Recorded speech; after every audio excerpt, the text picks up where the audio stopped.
Invading the internet, covering Web 2.0, coast to coast, worldwide, and everywhere in between. This is where you put the social in social media. We are SocialBlade. We are as SocialBlade as you can get. You know, this is a sad reminder that Patrick's not with us tonight. This is our first show ever without Patrick. We've actually been without Patrick Priest for approximately 45 seconds of the show, and I have some big news. Patrick Priest is going to be coming onto his own show in 2 weeks. So we made it 45 seconds with no Patrick, and he's already back with his own show. I know that everybody says, "Oh, you don't give the big news in the beginning when you promise it," but I just miss Patrick so much. I don't know.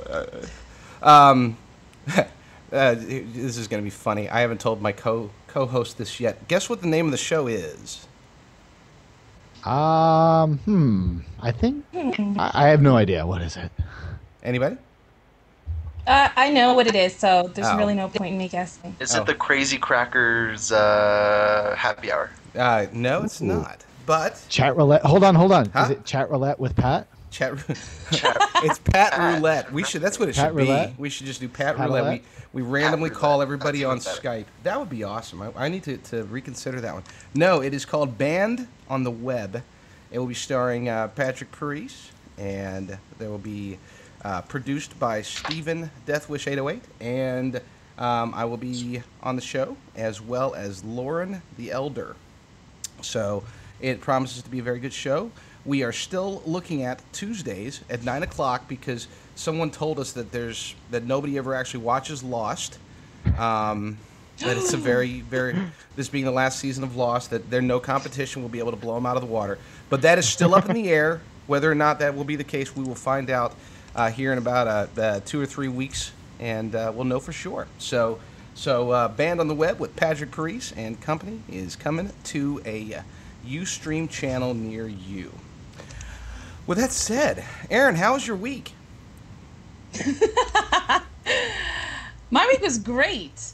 It's been eventful and it's been busy, and I'm starting to feel like I'm de-thawing a bit. So I'm looking forward to spring. So yeah, how was your week? Well, you know, if Patrick was here, he would have said, "You're de-thonging," and then it would have been all Jason would have face palmed and everything. Oh my, face palm. Yeah. Yes. Yeah. Anyway, let's do proper introductions. I am JD Rucker. I am producer and co-host of the SocialBlade show. I am Aaron Ryan, and I am director and co-host. And I'm Victor Barrera. I'm also a co-host as well as many other things. Yeah, I'm Jason Urgo, co-host and also chief engineer. How about that? I like Nice. it. I like it, Urgo. Nice title. It Nice title. fits your personality very well. Are you more of a Scotty or a Geordie LaForge chief engineer? Can I have one of those cool visor thingies if I'm Jordy? Oh yeah, definitely. Yeah, all right, I'll do him. Speaking. When I think of engineer, I think of like Team Fortress and the guy with the sentry gun with the wrench, ding ding with the hard hat. Yeah, I've never played it, but I've seen cool videos of it. We do have a very special guest this week. We have Evan Britton, founder of Sency.com. That's SENCY.com, a real-time search engine. Are you with us, Evan? Yes, I am. Excellent. Evan is broadcasting Hi, live. Evan. And How you guys doing? I'm excited to be on the show. Thank you for having me. Oh, absolutely. Thank you. Awesome. Thank you for being with us. I've been actually following Evan's work for some time. The real-time search world is it's booming. It's big. Everybody wants a piece of the action, and there is no clear emerging victor so far as from a search perspective. Twitter and Facebook have their little things going. Google and Bing are both trying to figure it out, but it's the standalone real-time search whatever you want to call them, apps, websites, that I think one of them is going to emerge. There's about, I'd say, 12 players out there right now. Maybe a lot fewer, and Sency is definitely, at least from my perspective, it's right there at the top as far as highest chance of being successful and taking over the real-time world. But more on Sency later. First, let's talk some social media news. It was an absolute I need to think of a new buzzword. It was an absolute ecstatic plethora of social media awesomeness this week. Starting off with the most recent announcement, which has been dominating both Twitter, Facebook, as well as the Digg front page, the release of the Digg iPhone app, long awaited. Victor. I remember last fall that Kevin Rose was talking, I believe it may have been Town Hall with Jay Adelson, and they were, answering some community questions. And I believe the conversation of a possible Digg iPhone app was discussed then. And actually yesterday, it just went live. I know a lot of you guys who have iPhones are probably already using it, and so what else is there to really say about it? Well, I've been using it pretty much all day. I've done roughly maybe 60-70% of my Digg activity, which is a lot compared to the average Digg user. And I gotta say, I'm really loving the app so far. There's a lot to like about it. There's certain things about it which, you kind of ask, well, why didn't they develop this feature into that, or why didn't they, expand on this concept? Digg basically just wanted to release something that's simple, intuitive, that's fast, lightweight, that really enmeshes kind of what the Digg experience is about, which is the content. And anyone who's used the app for any reasonable time will tell you that it's very content-centric. As you can see here, here's like a little top list of, kind of the top pieces of the day, and it's pretty cool. I mean, you can browse really quickly through stories on the front page, through the top upcoming stories, through specific categories, and you can even, drill down and check out data such as the Digg count, who submitted it, and all the good stats and stuff like comments. And so that said, it has some great features.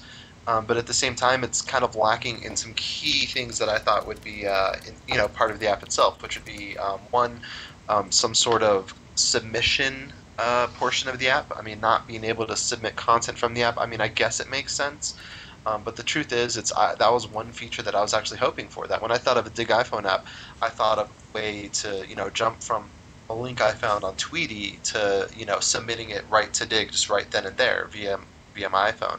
And sadly, that's not the case. That you'll actually have to go on Digg.com proper, even on a mobile browser, log in and submit the old-fashioned way. So no streamlined, no mobile app submission process just yet.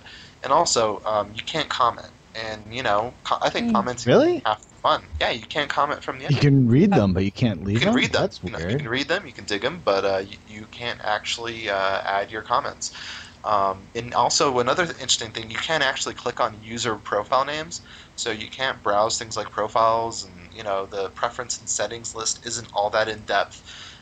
So in that sense, I mean, there's really not much of a sync from, let's say, for instance, Urgo, you have the image category disabled.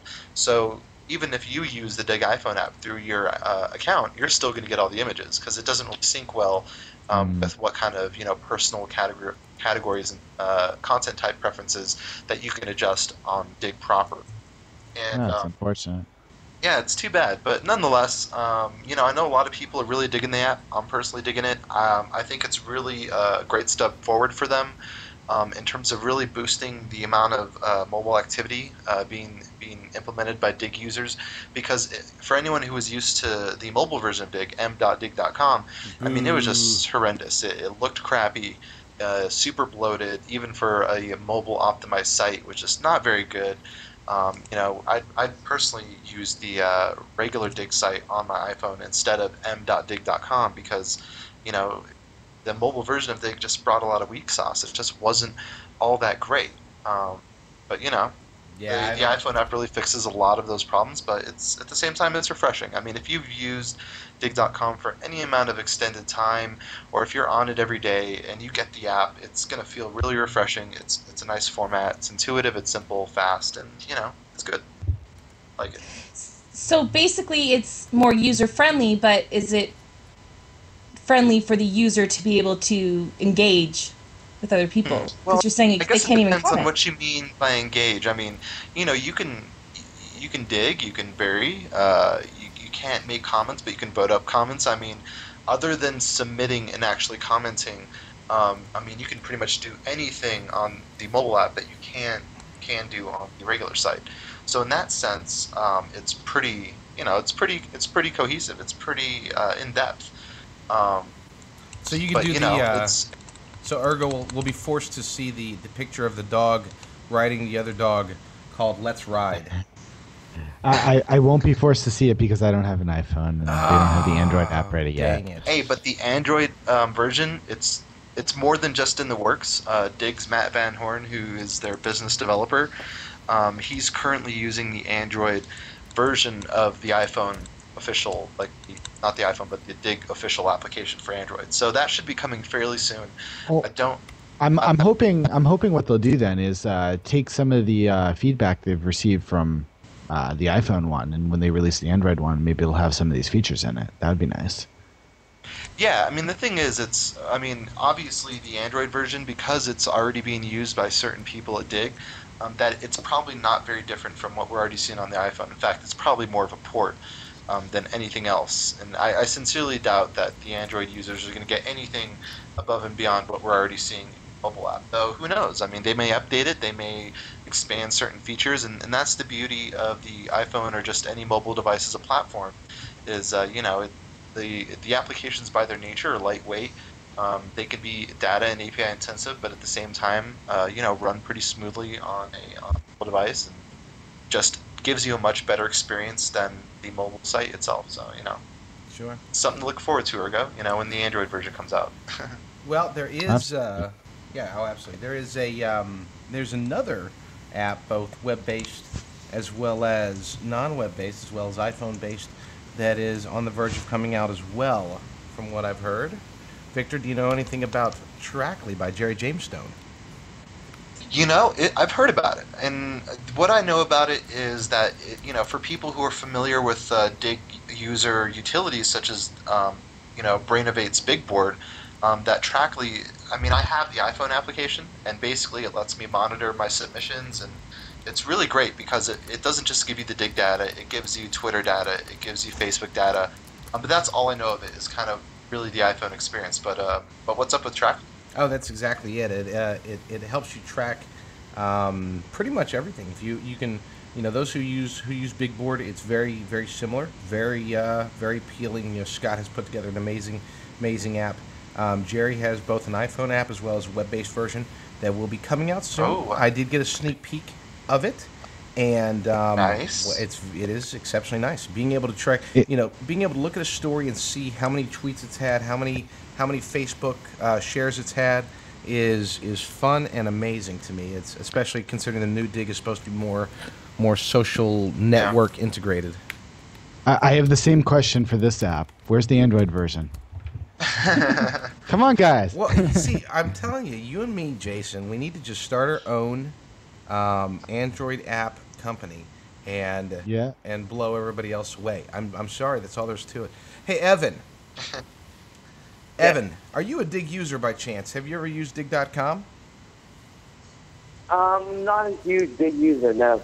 It's okay, because there are so many non-Digg users out there.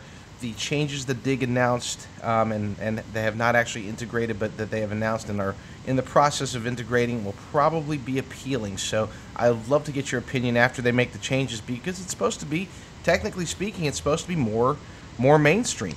So yeah, I definitely encourage you to check it out when that is ready.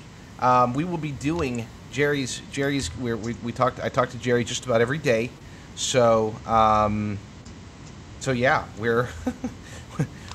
we are anxiously awaiting the full-on release of the Trackly application, both for iPhone and on the web, and eventually on Android.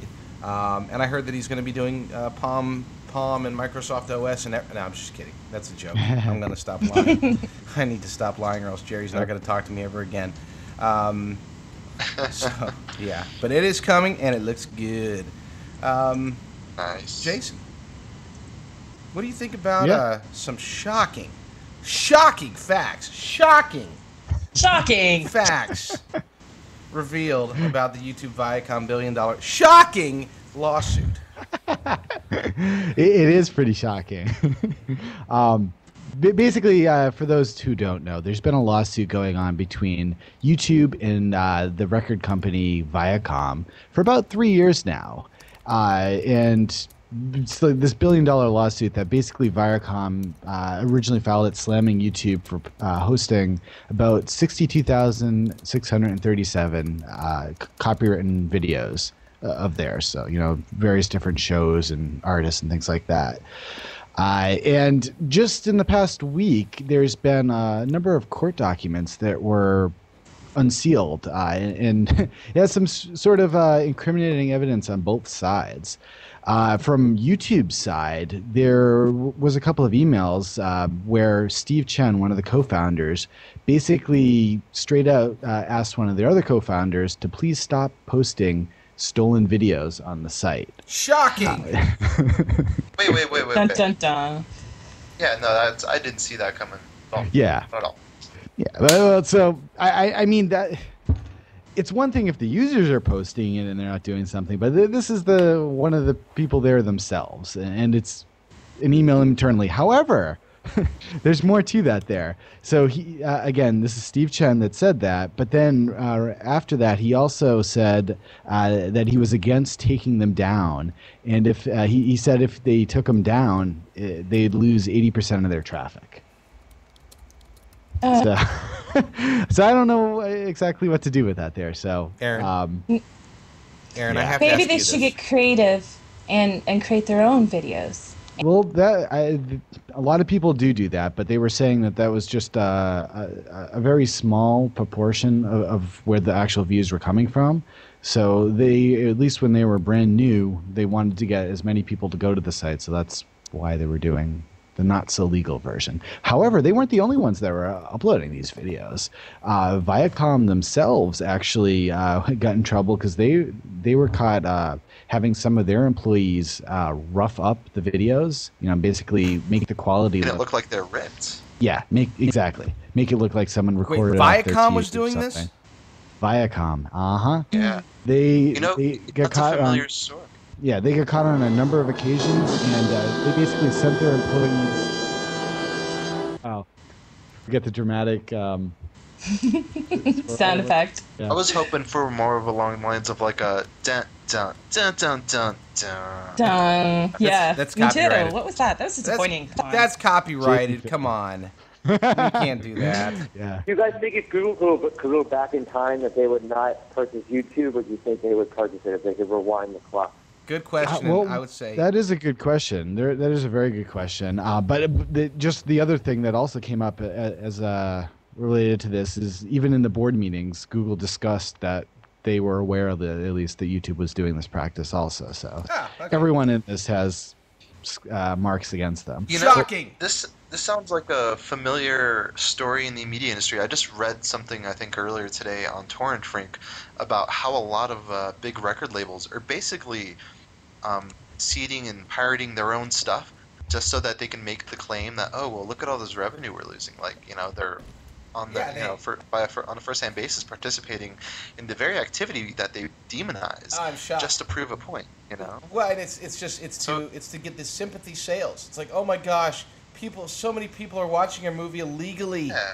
Please buy from us, and also buy popcorn, and also buy drinks. Evan, I would say that the answer is still yes. YouTube, Google has seen negatives in companies before they bought them. It doesn't seem like they look at whether or not there's going to be trouble with them. Basically, the question that they look at, and the first question that they have answered when they're looking at a company is, what kind of baggage do we get to dump on other people if they're doing something bad now? It's almost as if when they, the whole beauty and the advantage of the way that the Google strategy works is that rather than go out and create things, they let other people create them, let other people find the pitfalls, and then Google buys them up, and they have, everybody loves Google, everybody uses Google, but let's face it, they've got about a 20% success rate on products that they buy. Usually as soon as they buy it, somebody's making a lot of money and getting really rich, and then Google takes it and runs it to the ground. YouTube is definitely one of the exceptions, even though it hasn't made the money that I think they were expecting it to make. But who cares? I think they would have bought it regardless. I'm actually looking right here at Alexa, and they got 3 sites in the top 10 there, so I don't think they're doing that bad. And YouTube is number 4. Yeah, exactly. And the thing is that what they do is they bought hundreds of sites and hundreds of different services. Some of them they shelve, some of them they take the technology and try to implement it themselves. Some of them they try to keep going. Some of them they change. But so far, I mean, I'm not saying, hey, I'm a Google fan, all right, but I'm not, I'm not. To answer Evan's question, yeah, I think they would have bought them pretty much no matter what. They needed a video site, and YouTube was the one. Yeah, and I mean, since they couldn't buy Twitter and stuff, they integrated that into their search. So I think it's smart that they bought one of the major social networks as YouTube. Absolutely. They would have done it anyways. There's sure. The other thing, I don't know if anybody's heard, but YouTube is or YouTube. I'm sorry, ruined that bit very fast. Google is looking at. They were looking at buying actually a hardware company, and the first place they went to decide whether or not to buy it was hothardware.com. And what they learned was at hothardware.com that there are certain items that are good, there are certain items that are bad, and you too, as a web browser, as a person of high or low esteem, can go to a hothardware.com and learn whatever it is that you want to learn about anything that's hardware related. That was probably hands down, that was the worst sponsor moment of our career. I started off with a poor bit. Dave, I apologize. I'm going to let Urgo do the future hot hardware intros going forward from now on, because that was awful. Hothardware.com. Go there and don't associate me with it, because I'm an embarrassment to humanity, apparently. This one's no charge this week, Dave, by the way. Sorry, no charge. Moving on.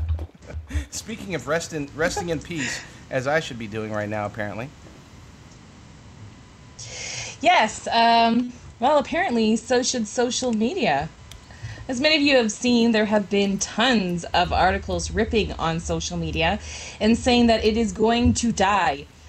In the article, RIP social media, it was a nice dream while it lasted, which I am using as a loose example, states pretty much what other articles have been saying all along.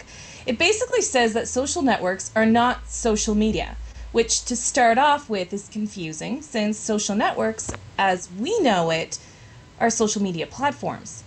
Stating that social media is nothing more than a fad, or as this article in particular called it, a snake oil's salesman haven, which evokes thought right there, because agreed, social media has changed since the beginning from being social more so than media, and then as it's grown and other social networks have developed, media has been predominant. But I think overall it's pretty much evened out. Yes, when they write these articles, I don't think they're taking in the full amount that there are various types of users that utilize social media. Some do it for just the links, some do it for the socializing, some do it for both.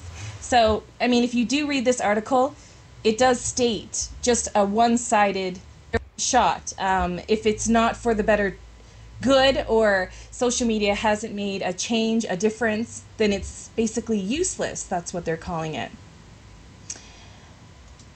So to me, it's like, wow. I mean, really, what do you guys think about this? Is social media going to die, or is it?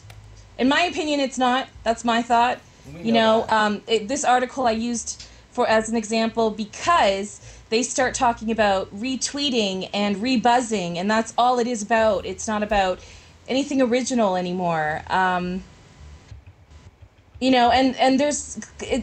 social media is basically in a constant state of change. So the people that, in my opinion, the people that write these articles just can't adapt. So what do you guys think? What do you guys think about it?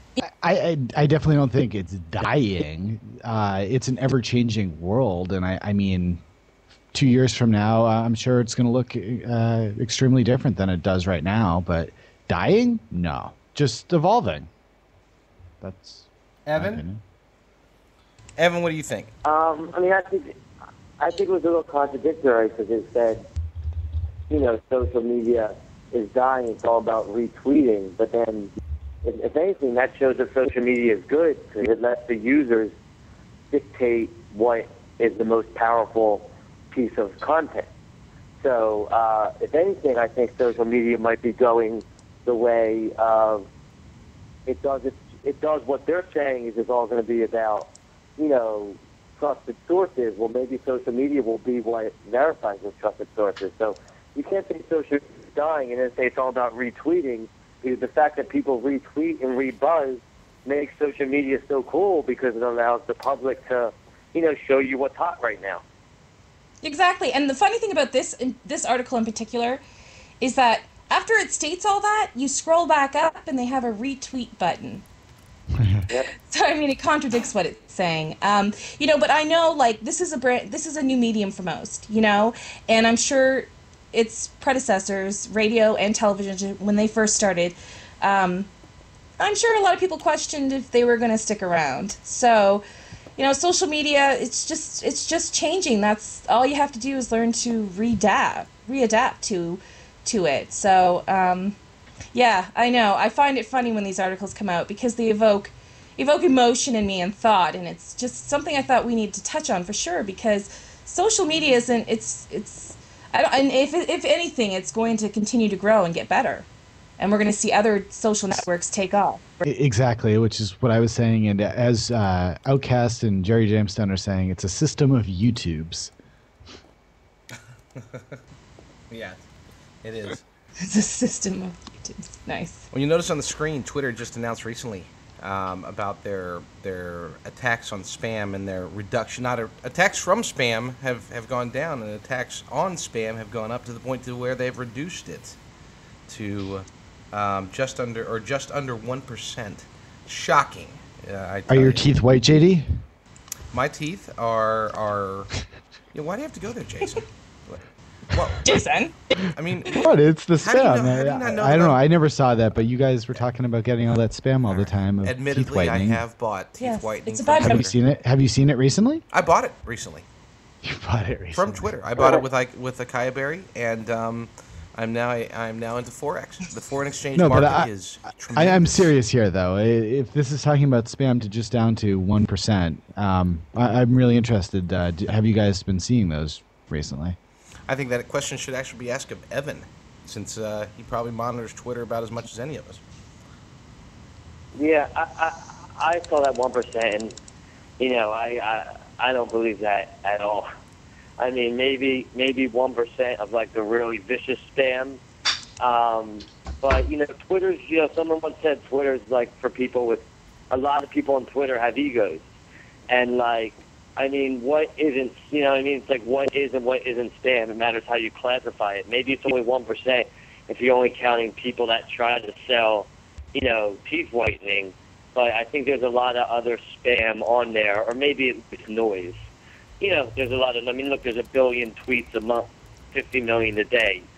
So they're saying only 500,000 of that is spam, and 49.5 million of it is all not spam. So the only way that's true is if you use spam in a very, very, very stringent term. And then so I guess it matters how you define spam. My question too, because with social networking, I don't know what we can classify as spam anymore, or is it just sharing? What we find interesting may not always be what's interesting to our fans or followers, but we'll share it. It's not like emails where if you sent stuff over and over and over again, that's what was more like a spammy feel because there was no engagement, but now you can share an article and then talk about it in real time. So is that really spam? That kind of thing. So to me, it's like these, and so social media and social networking aren't two separate entities. They help each other, basically. You can't really utilize social media as the medium without these platforms of social networking. And I think articles like this just either that they just don't understand the full concept of what social media can offer to people, to the world, and getting us to be smaller communities. And that's unfortunate. So I think that's interesting. RIP social media. No. Moving on. Oh, absolutely. The way that I look at it, there's always going to be the spam, but hopefully it'll be reduced at some point to where basically it can be almost filtered out. Hopefully somebody will be able to put together a real-time solution that will make things better. Perhaps that person is Evan Britton, our guest tonight. JD, we're having trouble hearing you. Ah, can I hear me now? Yeah. Can I be heard? Yeah. Much better. Much better. Great. Oh, no, such a good segue into the Sency interview. Well, we'll run with it. Sency.com founder Evan Britton is with us tonight. Evan, how are you doing? Real good. Happy to be here. Excellent, excellent. I'm gonna pop Sency up. Sency up on the screen. For those who don't know, it's Sency. And tell us a little bit about it. What is Sency? And am I saying it right? First off. It's basically a real-time search engine for the everyday user. One of the beauties about the social media, social networking is that you can see what people are saying right now.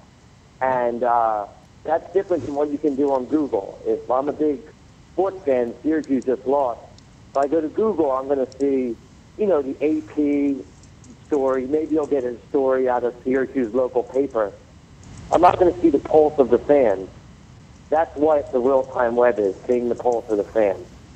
So, that offers a different type of window for users. And the great thing about, having a real-time search engine is that you don't have to be a user of Twitter or Facebook or any other social network to get that data. So I think that's a misconception that you have to be on social media to take advantage of it. That's not the case. You don't have to ever signed up for anything to use Sency. So, what Sency tries to do is that I saw an opportunity to kind of help offer something to the everyday user that will be of interest to them. And, I've always said 8 or 8.5 out of 10 searches are great at Google, but, 1 or 1.5 are good at Sency. And, if you want to see how Syracuse fans feel right now after they were just eliminated, Sency can give that to you. Google probably can't. And, to be able to do that is exciting as an entrepreneur because there's been so many different search engines that have tried to take market share away from the traditional ones, and the problem was they never did anything different.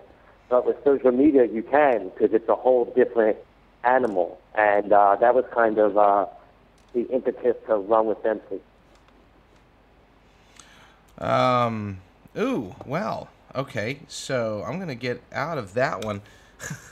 This being a PG-rated show, I did a search for Syracuse fans, and they are definitely passionate about what happened. So, yeah, and that's that's the real-time web is raw.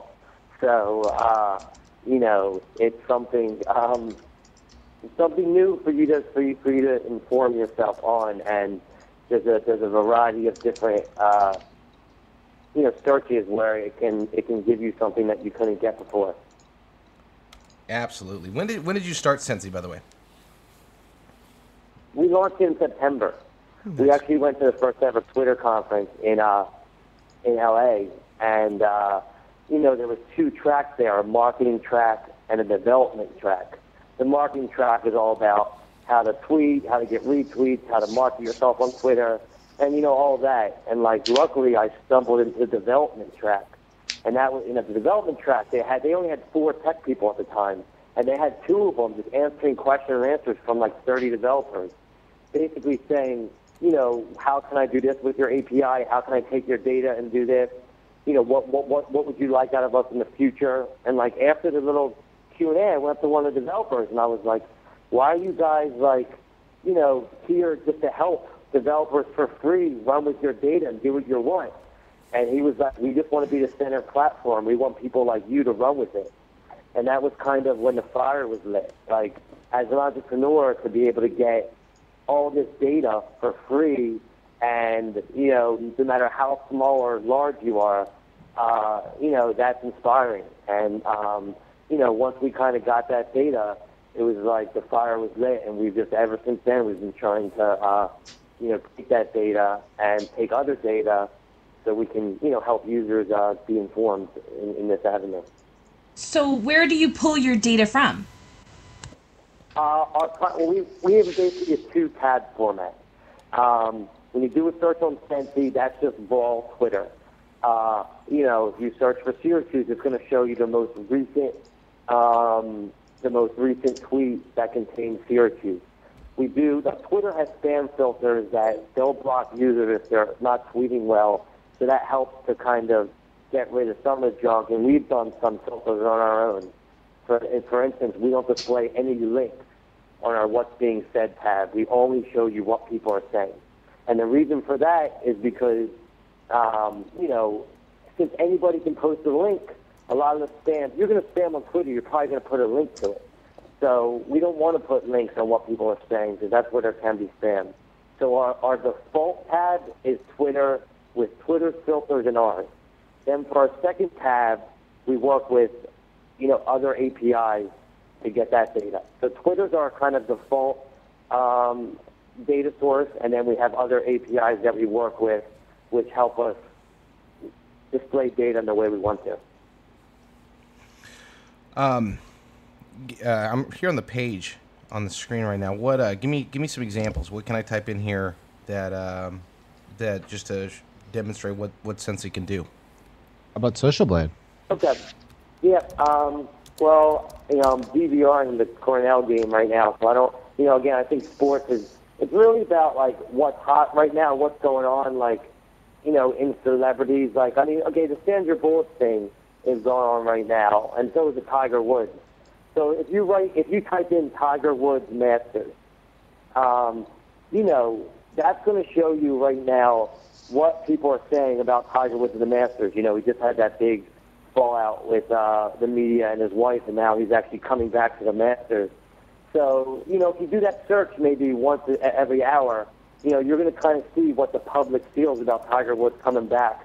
It's kind of a way to get a window into what people think about him. You know, another good example is sports. You know, you can kind of, again, when Syracuse loses a game, you can kind of see if fans are blaming it on the coach or if they're blaming it on the team. Because by doing searches, you'll see consistencies in there. I mean, I'm a big sports fan, so I remember when my team lost, and I can tell everyone was blaming it on one specific thing because that's what's happened.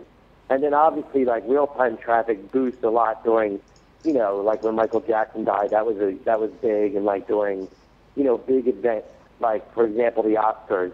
You know, an example I like to use is that, you know, I read Morgan Freeman's autobiography and talked about how he used to struggle with alcohol.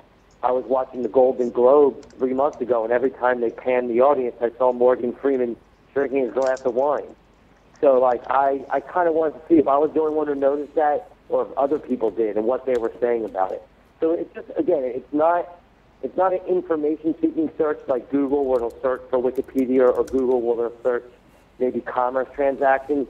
It just gives you the pulse of the public, and depending on what you're interested in, you know, whether you're curious about a movie, if you want to type in, you know, Avatar bad, you can kind of see what people are saying about Avatar when they don't like it.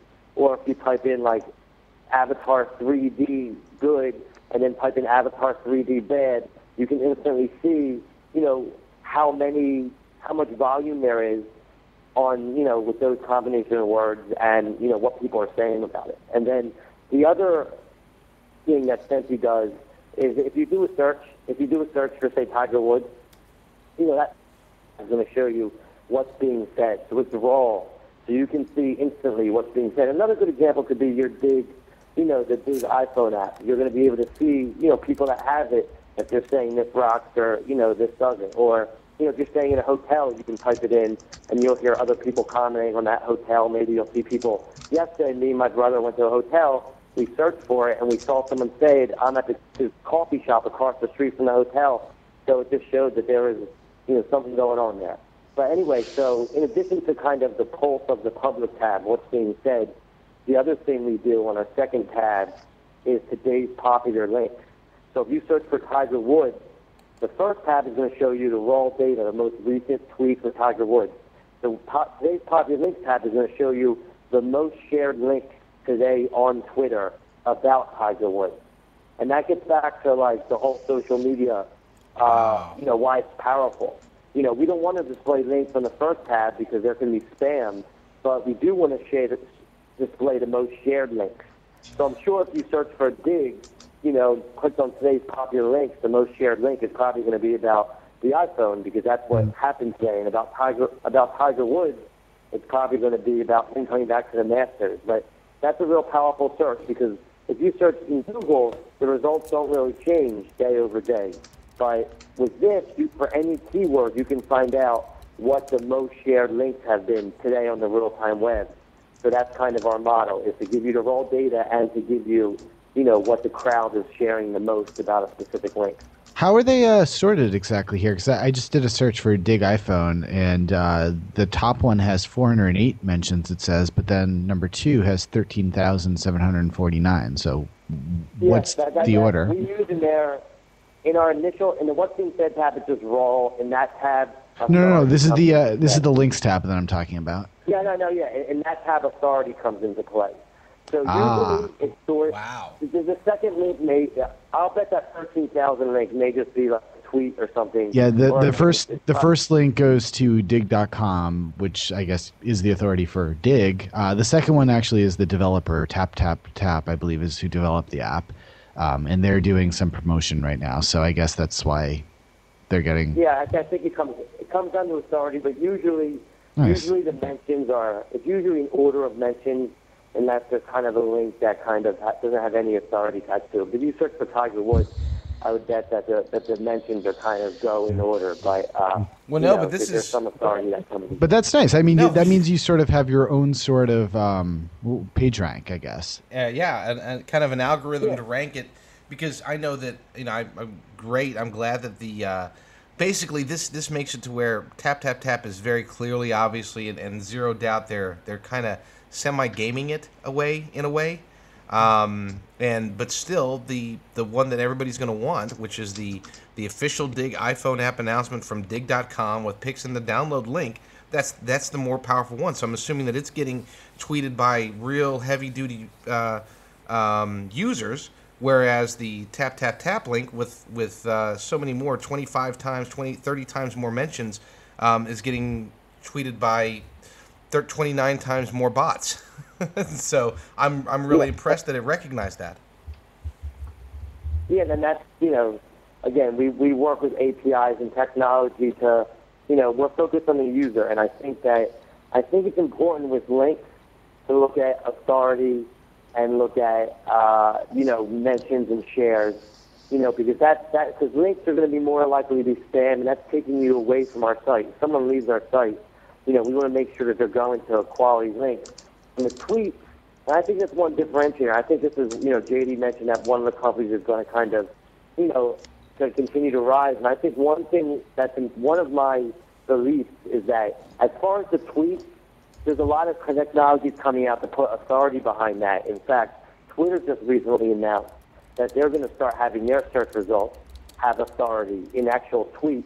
And it was a Mashable article. And under the article, I read like 100 comments of people blasting that, saying, when we search Twitter, we want to see what people are saying. We want to see what everyone's saying, not just ESPN. We want to see what all the fans are saying. And I believe that. And that's, I'm actually glad that a lot of the competition is going to start making the tweets authoritative, because I don't think that's what I think that's one of the great things about the real time is that it's just it's raw, it's most instant, and it's just what the public is saying. If people wanted to just see what authority, people just want to see what authority figures said, then the real time isn't really the real time. So I think for links, it's important to have that, but for the content and tweets, I don't think that's important, and that's kind of the way we set up the site. Nice. I went back to the screen. I'd actually moved on, but then I realized looking at the screen that we had not, we hadn't shown what we were talking about here. Urgo and I are being all amazed. You'll notice, the audience, if you look at the screen right now, you'll notice that we did a search for the Digg iPhone app, and the top link is the one from Digg.com. It shows here on the side 408 mentions, whereas the one below it from Tap Tap Tap, the developer, shows 1,374 mentions. And that's what we were saying. That's why Urgo and I were both like, wow. So it recognizes authority and blah, blah, blah. You'll look down further, and there's other ones. There's Apple. Obviously, Apple has an interest in it. See Web Pro News had lots of mentions of it. So this is I like this a lot. And you can actually click on the mentions bubble, and you can actually see some of the users that on our site. You can even see some of the users that mentioned it, and you can see what they actually said. So so that's kind of, we want to try to do that, try to engage people more, and bring more there. So again, there's two different tabs, and we've gone back and forth which should be the default tab, the links or the content, and it gives me a lot of headaches, but I think I like the way we have it because it's just a real-time engine, and what's going on is kind of, so you can see what people are saying. But I'm glad you guys like that feature. Oh yeah, it's very informative. I'm just curious. I want to know what do you see as the future of Sency? Again, there's a lot of competition. I'm not worried about it. The one thing I was wrong about Sency when we launched it, I thought it was going to just either take off or die. It's been the opposite. It just had a very slow growth. It's like a Dow Jones stock. It just goes up like a few percentage points a week. And I'm happy with that because it continues to grow. So with Sency, my main concern is just making the technology good, the functionality good. I look at our repeat traffic because that's more important than new traffic because I want to make sure people are coming back again. So, our repeat traffic continues to go up every week, and we're just really worried about growing. And I really think that this type of search is powerful, and I think that, again, the real-time web, maybe you'll have 10 to 20% market share of searches. That's a lot. So, we're not looking, again, as long as we can take a piece of that, there's obviously business value to have search traffic, as far as advertisers. But we're not worried about that yet. So the future of Sency is just to continue to improve the site. The site's a lot better today than it was 3 months ago, and it will be a lot better 3 months ago than now, and continue to grow the traffic. And as long as that happens, that's kind of what what my focus is, just to make it better and make sure it continues to grow. So what do you think? Oh, sorry, go ahead, Aaron. Are you going to be integrating anything that's going to create a place where users could have dialogue? Yeah, we actually implemented a React button on our tweet results, so people can react. We're going to have a React button on our link results also, so people can kind of post content. And anytime someone posts content on our site, that will be unique content, which is good. Because that's kind of the next step. Is now that we have the audience, you really can't get the dialogue going until you have the audience. So, we're just starting to get to the point where we're going to have enough of an audience where we can get people kind of, going back and forth. But the other real challenge with that is that it's real time. For example, if someone comments on a tweet, no one's going to care about that 6 hours from now because then there'll be a new tweet there. So, the way we're doing it is reactions. We're not doing it like we're just adding a comment. Like, when someone writes a blog post, there'll be 10 comments under that. That doesn't work on the real-time web because there's a new tweet every millisecond. So by the time someone comments on a tweet, there's a new tweet. So how we're looking at it is just we're having reactions, and those reactions are going to basically be, its own unique content. So we're definitely moving there, but we need a bigger audience until that really has, value. Because eventually we'd like to move our reactions to the homepage, but that's a little risky because then you kind of need a filter there. I don't want to give our homepage out to anyone. But if we have enough reactions, then will be able to filter it and get the good ones up front on the homepage. So where do you see the future of real-time search, I guess, in the next couple of years here? Is it going to take over traditional search, or is there always going to be a time and a place for both, do you think? I don't think it's going to take over traditional search at all. Again, I think that if you want to make a commerce transaction, or if you want to look up a report on something, or if you want, again, at least for 8, if not 8.5 searches, traditional is going to be the way to go. But there are searches for maybe 10 to 15 to 20% of searches where real-time will be better. And in fact, Google recently, not recently, in December, they implemented real-time results into their organic listings, and all of my, peers were like, "Are you worried about that?" And I wasn't, because that verified these type of results. Google treats their search results, and I mentioned this in my blog post on JD's blog. Google, SocialBlade.com, to give JD a plug.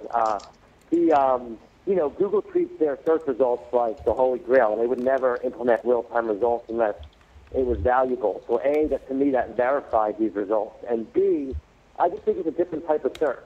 If you want to see what people are saying about Morgan Freeman, real-time is the way to go. If you want to look up Morgan Freeman's Wikipedia page or salary, Google's the way to go.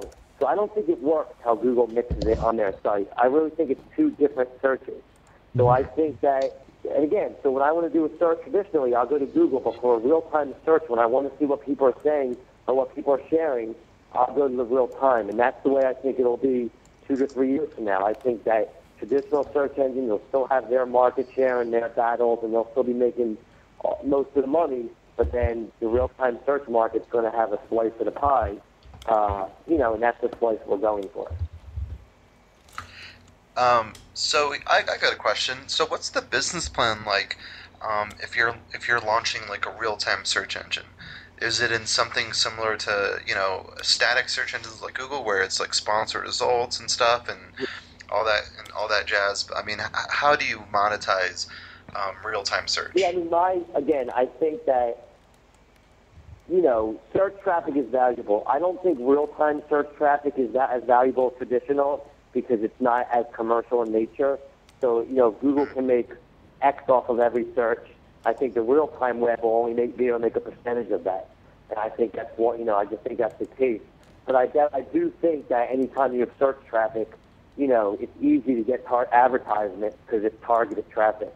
So I think the initial business model would simply be to implement targeted ads above or alongside the search results. I mean, that's those business models are already in place to be able to turn on. And Twitter hasn't really rolled out a business model yet, but that would be my bet as to what they would do, is that they will, they'll implement pay-per-click ads both on their search site and maybe even alongside the tweet stream.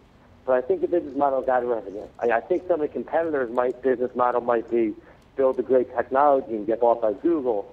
But our business model is, build up traffic and, cost effectively, and then be able to monetize it, through advertising.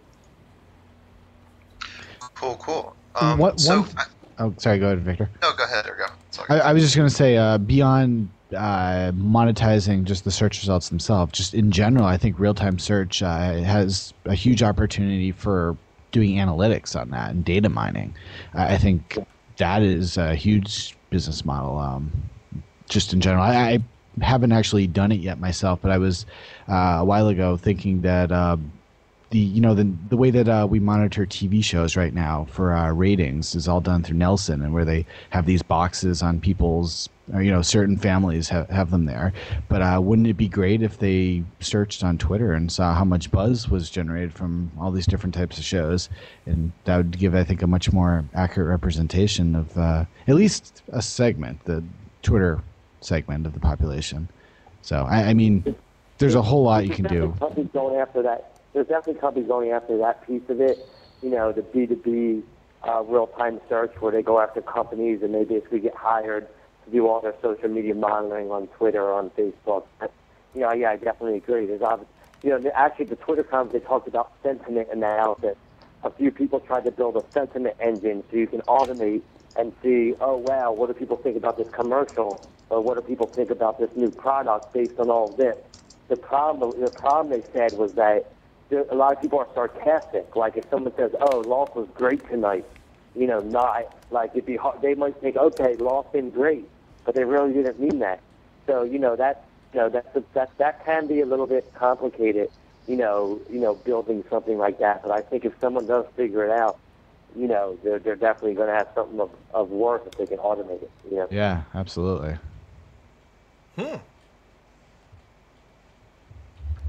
Shocking. Sorry, I haven't used my shocking in a while. Yeah. So what's next? What are the plans? What are you going forward as far as after today in 3 months, 6 months, 9 months? Are you going to be selling soon? Are you hoping to sell? Are you hoping to monetize? Spill the beans. You got some social media powerhouses in the room, in the show, wanting to talk and hear what you got to say. So in 30 seconds or less, what's next? My goal, which I've said from the beginning, is to get it to 1 million unique visits a month, automated with no real overhead. And once I get that, then I'll be sitting on something. And I'd say we're about 17% of the way there. So once we get to 1 million uniques a month, again, without 50 employees, with no overhead, kind of on an automated real-time solution. Because again, it's a real-time, you get the data for free, so you don't need to build in all these expenses. And that's kind of one thing that we focus on. So we got to get to 1 million uniques a month, and then I can start to be excited. Until then, I'm not excited about anything. Yeah. We have one last question from Victor Barrera. Victor, talk to us. Well, you mentioned earlier that you don't think Google, at least the way they're doing it now, in terms of integrating a socialized aspect into their search engine, you kind of just said like it's not going to work.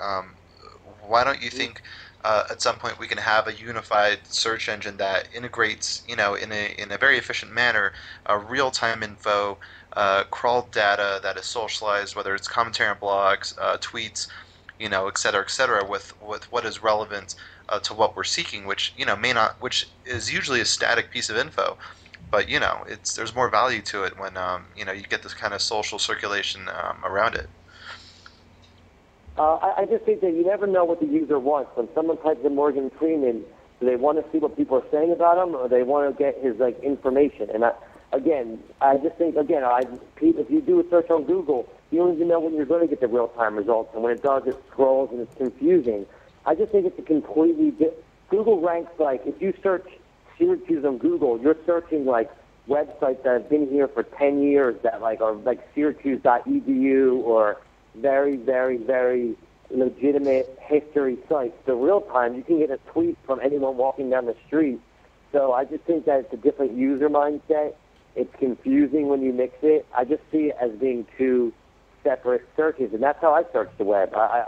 I think that, I just think they're kind of different animals. And, potentially some users, maybe some users will like it that way, but I think the mass of the users are going to see that this is a kind of search that, is more fun, is more interesting, and is more exciting, whereas the traditional search is more,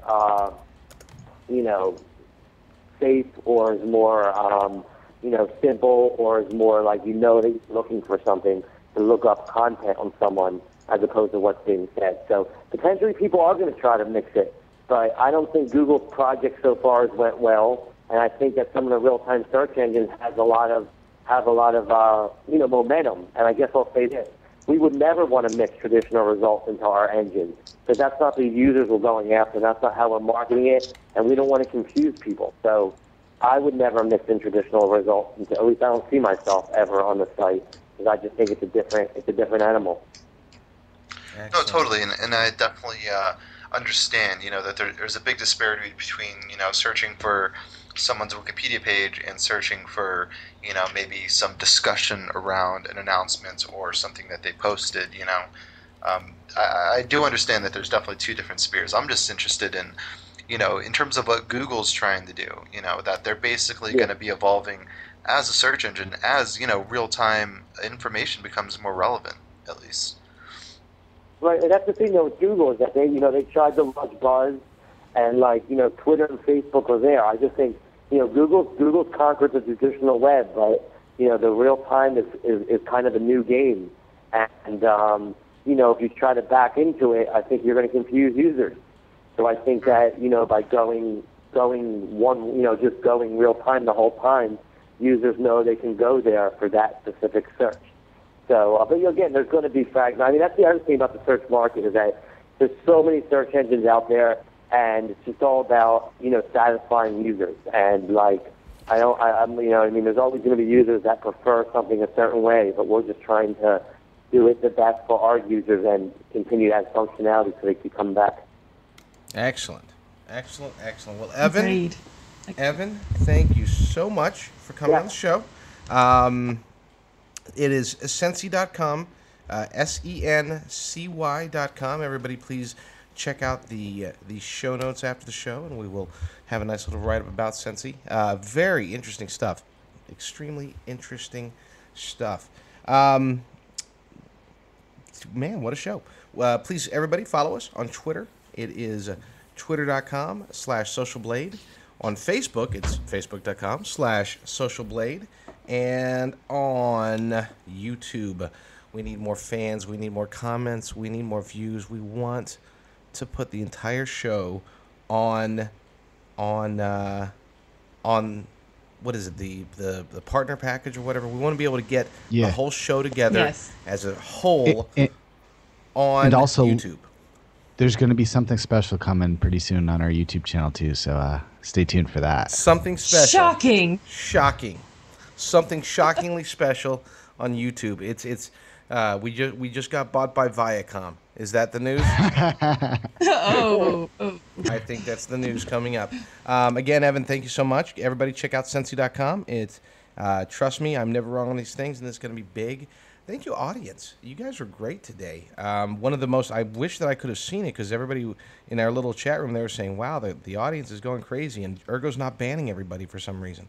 Thank you, Dave Altavilla over at hothardware.com for being our longtime awesome sponsor of Amazingness. And tune in every Thursday, 7 p.m. Pacific, 10 p.m. Eastern at socialblade.com/show. Remember that we are... I enjoyed you guys, and I'm going to definitely be back to listen and be in the audience next week at 7 Pacific. You guys did a great job, and it was a lot of fun. Well, thanks, Evan. Appreciate Thank you, Evan. Thank you. Appreciate you. Yes. Aaron, will you close us out with our famous tagline? Shocking. The other one. Aaron, you want me to do it? Okay, I'll do it. Fine. Ready? No, I'll do it. I'll do it. You do it. You do it. You hang up. No, you hang up. Great stuff. Okay, yes. Thank you all for joining us. We'll see you next week, Thursday, 7 p.m. Eastern and 7 p.m. Pacific. You're better at this, Judy. Don't mind, she's Canadian. Eastern. And remember that together we are SocialBlade.